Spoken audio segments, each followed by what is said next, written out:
Bonjour tout le monde. Donc, on est dans le chapitre 8, donc l'étude quantitative de l'état d'équilibre. On est encore dans la section 8.2, les acides et les bases. Sauf que là, donc, on est rendu donc à la page 19. Donc, c'est notre deuxième partie de la section, donc 8.2. Donc, page 19, dans vos notes de cours, vous allez trouver donc la constante d'acidité, constante Ka. À savoir qu'une constante d'acidité, c'est une constante donc d'équilibre.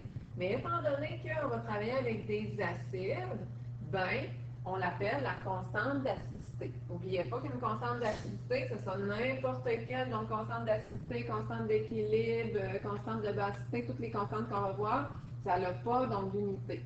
Et ça va toujours donc être la même chose, il n'y a rien qui change, c'est juste que là, on va travailler avec des acides plus particulièrement. C'est toujours avec la concentration des produits divisé sur la concentration des réactifs affectés des exposants. C'est une constante d'équilibre, sauf qu'on va mettre Ka lorsqu'on va travailler donc avec des acides. Et c'est sûr qu'on met tous les produits, tous les acides, puisqu'on sait qu'un acide, habituellement, ça va être en milieu aqueux. Puis, bien, que quand ça va se dissocier donc en ion, bien, ça va être en substance donc aqueuse donc aussi. Fait qu'il n'y a pas de problème. On va aller faire un petit exemple, donc pour aller chercher la constante donc d'équilibre. Moi, j'aurais remplacé ça par constante donc d'acidité, ça c'est sûr. Fait qu'on a donc un réactif, donc qui va se transformer donc en deux produits, et nous sommes à l'équilibre. Tout le monde est aqueux, fait qu'on va mettre tout le monde dans la constante donc d'équilibre. Tout le temps la même chose, tout le temps la concentration des produits divisé par la concentration donc des réactifs. Et là, ben, c'est sûr que nos coefficients sont de 1.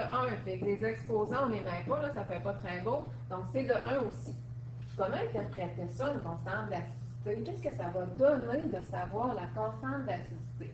C'est sûr que la constante d'acidité, c'est comme une constante d'ionisation, donc de séparation en ion H+, en ion A-. Fait que plus la constante donc, va être grande, plus ça va vouloir dire que la concentration en ion va être élevée. Puis, conséquemment, ben, l'acide, donc c'est sûr, va être fort. Puis l'inverse, ben, si on a un corps qui est petit, concentration en ion H+, donc va être moins élevée, fait que l'acide, donc, va être plus faible. Fait que ça veut dire qu'un acide fort ou un acide faible, c'est la facilité avec laquelle donc, cet acide-là va libérer donc, ses ions H+.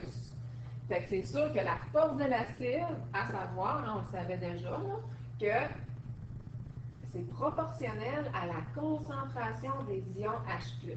Fait que qu'est-ce qui détermine la concentration en ions H+?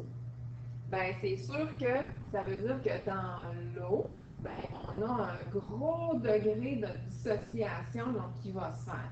En passant, on peut calculer ce pourcentage-là d'ionisation, comme tout autre pourcentage.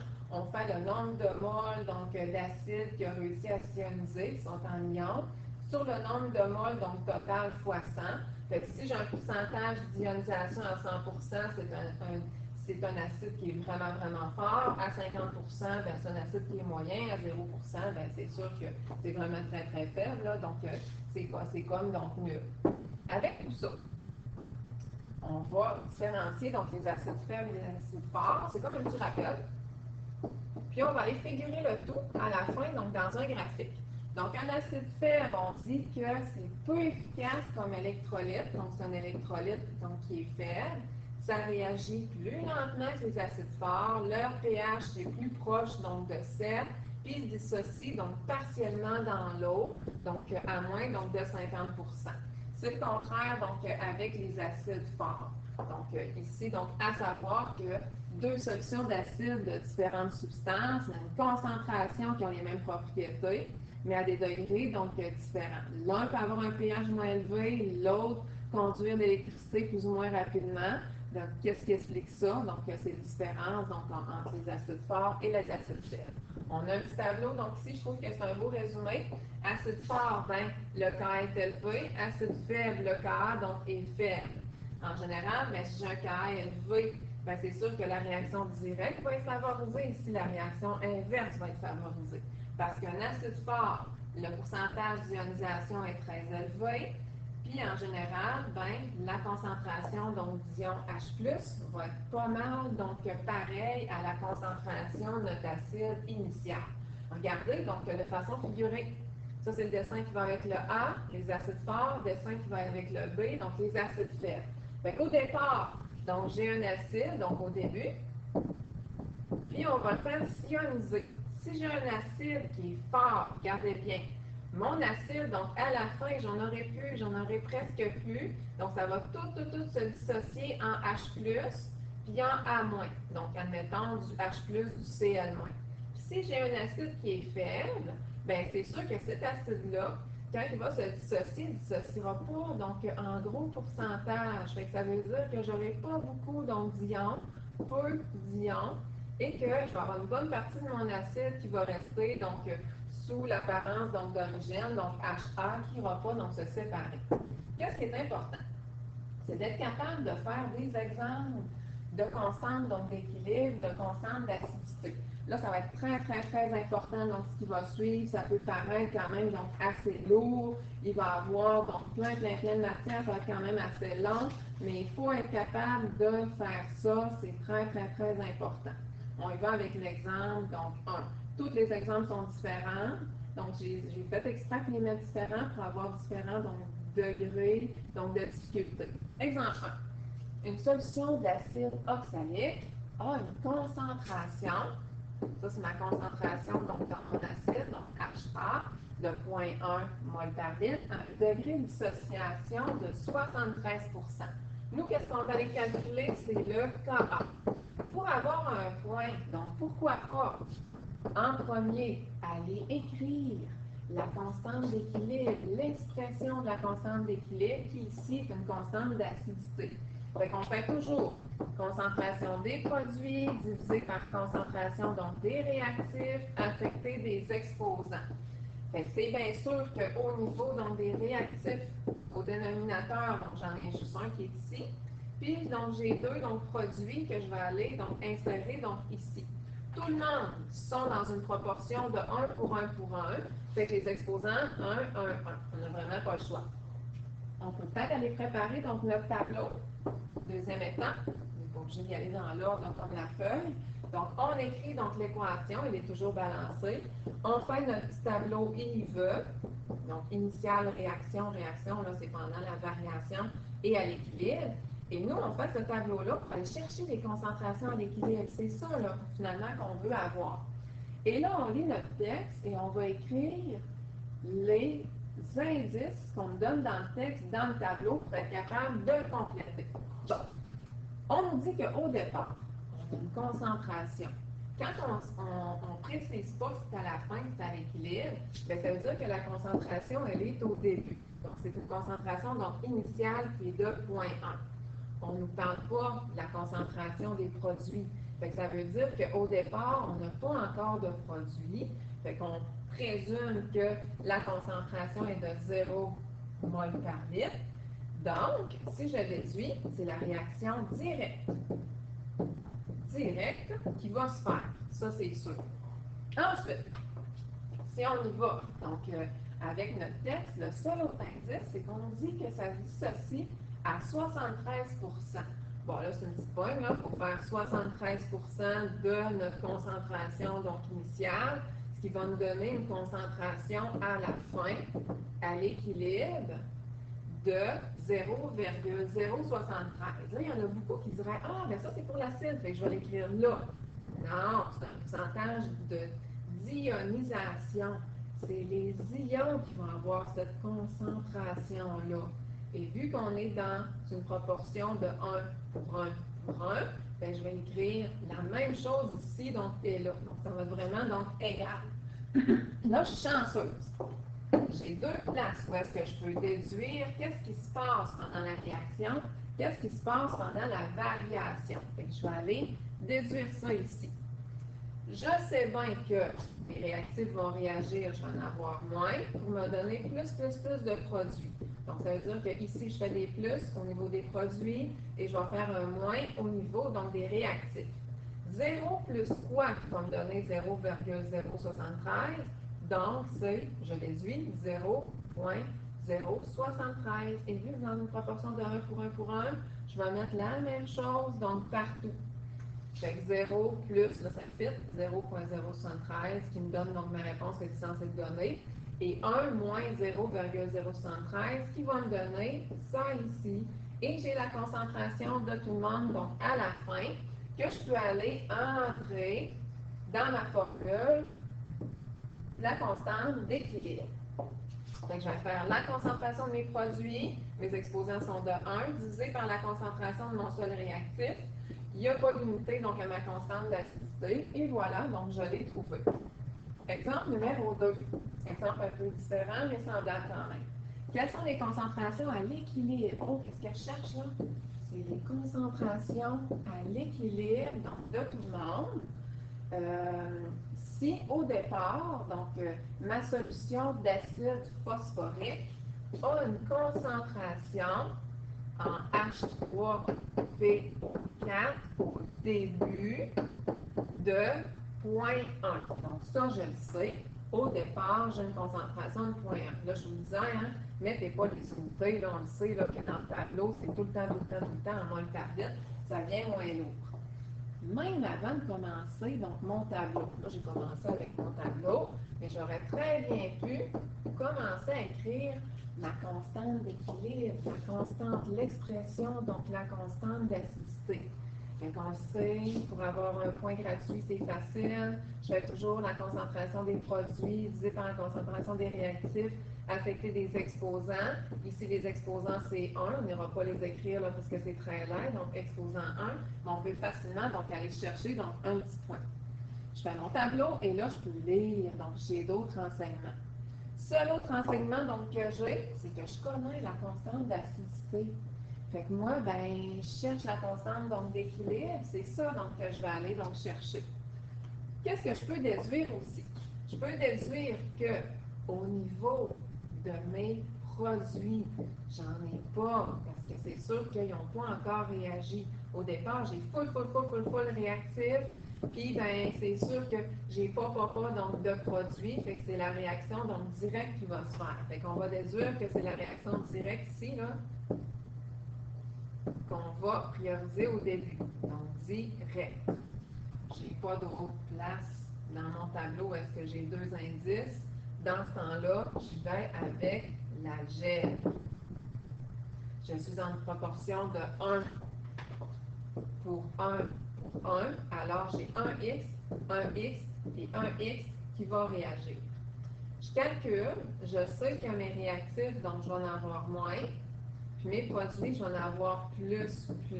Donc 0 plus X qui me donne X, 0 plus X qui me donne X, 0,1 moins X, ben, c'est pas beau, là, mais ça va me donner 0,1 moins X. Je prends mes concentrations algébriques là, à l'équilibre et je rentre ça dans ma formule de la constante d'acidité. Fait que je vais faire concentration ici fois concentration là, divisé par ma concentration de mon réactif, qui me donne ça donc ici. Et là, je fais des maths. Je vais aller isoler le X. Donc, j'isole le X. X fois X qui va me donner X à la 2. Le contraire de diviser par 0,1 moins X, c'est fois 0,1 moins X. Ici, je l'ai mis là, en notation donc normale, là, donc en chiffre à virgule, et je vais aller distribuer mon 0,0073. On a comme inversé là, la droite et la gauche, donc ici. Mon résultat donc, va me donner 0,0030, moins 0,0073, donc x, est égal à x exposant 2. Oh, équation du second degré. Fait que si j'ai une équation de second degré, pour aller isoler mon x, je n'ai pas le choix, je vais utiliser la formule quadratique. Donc, je garde tout ça à 0. Et le chiffre avant le x exposant 2, c'est le A. Le chiffre avant le x, c'est le B. Je traîne mon négatif, hein, s'il y en a un. Et le C, donc c'est le négatif 0,00073.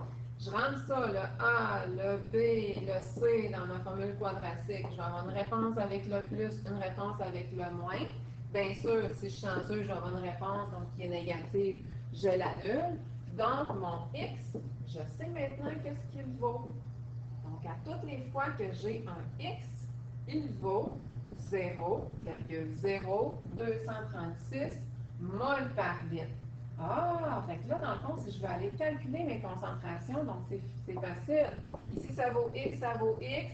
Fait que les concentrations pour mes produits, ben, coudonc, les deux sont de 0,0236. Puis, pour mon réactif, ben, je vais faire 0,1 moins 0,0236, donc vaut mon x. Et je vais aussi avoir donc ma concentration. Fait que le tour est joué, donc j'ai trouvé la concentration de tout le monde à l'équilibre. On continue, donc avec l'exemple numéro 3. Donc l'exemple numéro 3, là, c'est tiré du cahier d'activité. Fait qu'on nous dit quel sera le pH. Hein? Là, on nous demande le pH. J'imagine qu'on va se servir de notre formule qu'on a vue dans le début de notre section. D'une solution d'acide fluorhydrique, acide fluorhydrique, là, c'est le HF qu'on déduit, dont la concentration de mon HF est de 0,1 mol par litre. Si la constante d'acidité, Ka, j'ai comme indiqué, est de 6,6 fois 10 exposant moins 4. Pour calculer la concentration en ion H+, à partir de la constante d'acidité, il faut d'abord trouver les concentrations, donc à l'équilibre. Fait que j'ai pas le choix, donc il va vraiment falloir que je trouve les concentrations, donc à l'équilibre, donc ici. Avant, je peux aller me chercher des petits points gratuits. Fait que je vais écrire l'expression de la constante d'équilibre, donc K, je vais aller trouver donc mon KC, là, qui est en réalité ma constante d'acidité. On va toujours me donner, donc c'est sûr, donc l'équation. Fait que je fais tout le temps concentration des produits divisé par concentration des réactifs, affecté donc des exposants. Fait que je vais faire H plus fois la concentration de F- divisé par la concentration de HF. Puis, bien, c'est sûr qu'étant donné qu'on est dans une proportion de 1 pour 1 pour 1, bien, les exposants sous-entendus qu'on n'écrira pas parce que c'est l'air, bien, ils sont de 1. Qu'est-ce que je connais, donc, ensuite? La seule indice qu'on m'a donné, c'est ça ici. Et vu qu'on m'a dit que ce n'était pas la concentration à l'équilibre, bien, c'est la concentration au début. Donc, c'est la concentration, donc ici, donc au début, et j'ai pas d'autres indices. Donc, je vais déduire qu'au départ des produits avant que la réaction commence, donc j'en ai pas. Je déduis aussi que c'est la réaction, donc directe, qui va être favorisée jusqu'à temps que l'équilibre donc, se fasse. Puis, bien, c'est sûr que je vais y aller donc avec l'algèbre. L'algèbre, mon Dieu, parce que on n'a pas d'autres indices, on n'a pas une colonne où est-ce que j'ai deux chiffres donc de placés. Étant donné que je suis dans une proportion de 1 pour 1 pour 1, donc j'ai 1x, 1x, 1x, donc qui a réagi. C'est sûr que les réactifs, j'en ai avoir moins pour me donner plus de produits. Je ne peux pas en avoir moins que 0. Donc 0 plus x, ils vont me donner x, 0 plus x, qui me donne x, puis 0,10 moins x, d'un coup donc, qui va me donner 0,10 moins x. Oh, j'ai la concentration maintenant de tout le monde, mais algébrique. Ça ne dérange pas. Je vais aller rentrer ça donc, dans ma formule d'équilibre, donc ici, je rentre ça là, sauf qu'au lieu d'écrire des chiffres, bien, je vais écrire des expressions donc algébriques. En passant, pour aller calculer ma constante d'acidité, ma constante d'équilibre, j'ai besoin de mes chiffres à la fin, mes concentrations à la fin, donc à l'équilibre. Donc, je vais faire x fois x, les deux produits que je vais multiplier. Deux produits que je vais multiplier divisé par mon réactif, donc c'est sûr, mon réactif, donc qui est là. Puis, tout le monde est exposant 1, fait que je ne me soucie pas des exposants. Et c'est égal à la constante, donc d'acidité. Rendu là, ben, je vais faire de l'algèbre encore. Je vais faire mes maths. Donc, je vais aller isoler le x, comme ça. Fait que x fois x, bon, ben, le choix, ça va me donner donc x exposant 2. Le contraire de diviser par 0, moins 10 moins x, Donc, c'est un fois, donc je vais aller distribuer mon 6,6 fois 10 exposant moins 4, qui va me donner donc ce qui arrive donc à ma ligne, donc ici. Étant donné que je me rends compte que j'ai des x exposant 2, que j'ai une équation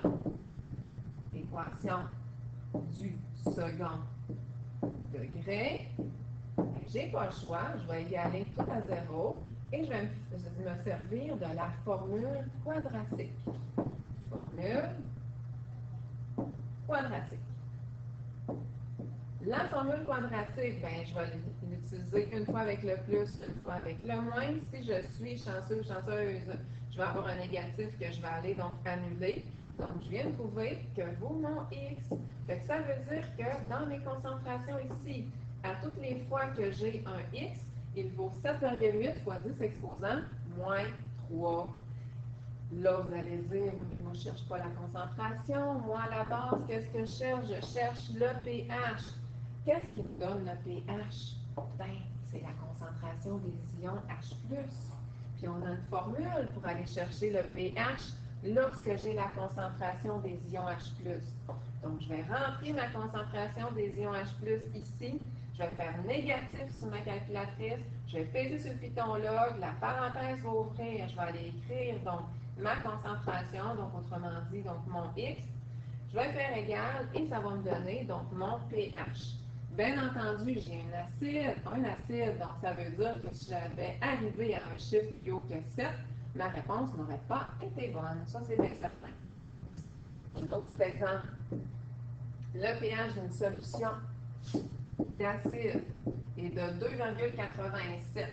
Cet acide-là a une concentration, là je vais écrire concentration HA de 0,1 mol par litre. On veut savoir sa constante d'acidité. Quand on trouve la constante d'acidité, on dirait que le problème donc, est moins là. On commence déjà à aller chercher un petit point gratuit. On a toujours la formule. La formule va toujours être balancée, tout correct. Fait que je fais toujours la concentration des produits, ça ne change pas. Divisé par la concentration des réactifs affectés des exposants. Ici, vu qu'on est dans une proportion de 1 pour 1 pour 1, bien, tous les exposants sont de 1, donc je n'écris pas. Ça, c'est facile. Ensuite, je me prépare mon tableau. Mon tableau Yves. Qu'est-ce qui se passe au début, initialement? Qu'est-ce qu'on a comme concentration? Pendant la variation, comment que ma concentration varie. Et à l'équilibre, on veut savoir, c'est ça qu'on cherche, la concentration, donc à l'équilibre, donc toujours. Qu'est-ce que j'ai comme indice? J'ai seulement 16. Et vu qu'on ne m'a pas dit que c'était à l'équilibre, ben c'est la concentration au début initiale. Donc, si c'est la concentration initiale, on va aller l'écrire ici, on écrit nos indices dans le tableau. On déduit, vu qu'on n'a pas parlé de la concentration des produits, que je ne devrais pas encore avoir de produits donc, au départ. Donc, c'est la réaction directe qui est favorisée. Qu'est-ce que j'ai comme autre indice? Oui, une change en une autre, j'ai le pH. Et lorsque j'ai le pH, et je peux aller chercher la concentration des ions H+. On se rappelle, là, ça, c'est la même chose que antilog de moins pH. C'est la même chose parce que antilog, c'est une base 10 avec l'exposant, donc de moins pH. Sur la calculatrice, je fais deuxième fonction log. Il y a un petit 10 exposant, là, quelque chose qui va apparaître. Je mets un négatif. Je rentre mon pH qui est de 2,87 et ça me donne ma concentration. Là, je ne sais pas si vous avez vu, là, on l'a arrondi. Donc, la concentration à 0,0014 mol par litre. Et pourquoi que je mets ça là? Parce que quand je calcule le pH, je travaille avec les ions H+. Je ne travaille pas avec les ions, donc c'est sûr, de mon acide au départ. Il n'y en a pas donc d'ions, c'est pas encore donc dissocié. Donc, je travaille toujours avec les H+. Yes! Là, j'ai une place où est-ce que j'ai deux indices. Fait que je vais pouvoir déduire. Mes réactifs, il y en a moins pour me donner plus de produits, donc pendant la réaction. Donc, 0 plus quoi qui va me donner 0,0014. Donc, c'est 0,0014. Et vu qu'on est dans une proportion, comme on a dit tantôt, de 1 pour 1 pour 1, bien, ça va être 0,0014 partout. Je peux calculer qu'est-ce qui me manque ici. Donc, 0 plus mon 0,0014 qui va me donner ça ici. Puis, mon résultat, donc, pour ma concentration à l'équilibre de mon acide, je vais faire ma soustraction et ça va me donner ça là. Et là, facile. Je poigne ça. Bon, c'est plus maintenant quand ça fait ça. Je poigne ça. J'envoie ça dans ma formule de constante d'acidité qui est là. Donc, concentration de cet acide-là fois la concentration ici, divisé par la concentration là. Bien entendu, c'est tout exposant 1, fait que je m'en soucie pas. Et ça me donne la constante d'acidité. Juste par curiosité. Donc, à une température de 25 degrés Celsius, on a plein d'acide et on a donc la constante d'acidité. On se rappelle que plus la constante d'acidité donc est élevée, plus l'acide, sa concentration, l'acide est forte. Dans le fond, sa concentration, donc elle est forte. Fait que quand on connaît la constante d'acidité, on peut comparer donc les acides. On fait la même chose. Et là, vous pensez qu'on avait fini, hein? Mais non, on fait la même chose donc avec les bases. Sauf que la constante d'équilibre va s'appeler la constante de basicité ou la constante de dissociation donc des bases. Même chose. Plus ma constante de basicité donc, va être forte, plus la valeur finalement donc, de la concentration des ions OH- donc, va être forte aussi. On a des petits exemples là, de base, donc avec leur constante donc, de basicité, fait que juste par curiosité. Pour vous montrer que c'est le même genre de calcul, donc au lieu de travailler avec un acide, on va travailler avec des bases, on va aller faire donc un autre exemple, tiré donc du cahier d'activité. Nous sommes à la page 25. Là, au pire, vous pouvez entrecouper donc votre petite vidéo là, si vous êtes tanné. On a une solution d'ammoniac qui est une base. Ça, c'est comme la concentration de ma base. Concentration donc, de ma base. J'imagine que c'est au début, puisqu'on n'a pas donné, donc, c'est sûr, donc d'autres indications. On a une concentration de 0,4. Et là, un pH, c'est sûr, plus élevé que 7, un pH de 11,4. Quelle est la constante de basicité? Bon, donc là, premièrement, je vais aller chercher un petit point gratuit. On va toujours me donner la formule. Donc, au début, je vais chercher la constante d'équilibre. Toujours la concentration des produits divisée par la concentration des réactifs affectés des exposants. Concentration de ça fois la concentration de ça divisée par la concentration de lui. Et je ne mets pas mon H2O parce qu'il est liquide. Sa concentration, donc elle est pure, donc sa concentration ne varie pas. Je prépare en deuxième lieu mon tableau. J'essaie donc de mettre là, de l'espace en dessous de chacun des réactifs, chacun des produits. Je sais que mon H2O est liquide 100% pur, donc je mets bien. La seule indice que j'ai jusqu'à présent, c'est ça ici. Donc, c'est ma concentration de ma base, de mon ammoniac. Ammoniac, là, c'est du NH3. NH3 que j'ai déduit. Et je déduis aussi qu'au départ, je ne devais pas donc avoir donc, de produit. Donc, c'est la réaction directe qui va se faire.